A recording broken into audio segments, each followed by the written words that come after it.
Hello दोस्तों, तो देख सकते हैं अमृता जी खड़ी हुई हैं और इन सब से मतलब हम लोग से मिलने हमारे हमें हम मतलब सॉरी हमसे और अमृता जी से मिलने के लिए देखो कितने लोग आए हुए हैं। वहाँ कुर्सी बैठे हुए हैं, तो पास से चल के दिखाने मिला दे रहे हैं आप सबको, ठीक है। तो देखिए अमृता जी मुस्कुराती हुई आती हुई, और ये अमृता जी की मम्मी।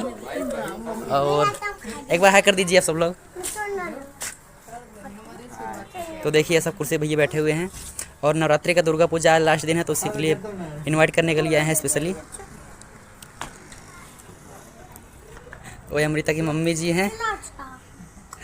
आंटी जी मतलब हम लोग के डायरेक्टर हैं और थोड़ा भी शर्मा रही हैं।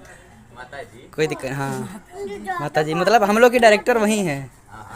और देखिए अमृता जी के ऊपर कितना मुस्कान मतलब खुशी है, तो देख सकते हैं आप सब लोग। और चलिए ऐसे प्यार दुलार अपना देते रहिए, और हमारे सपोर्ट में हैं ये भाई साहब जी।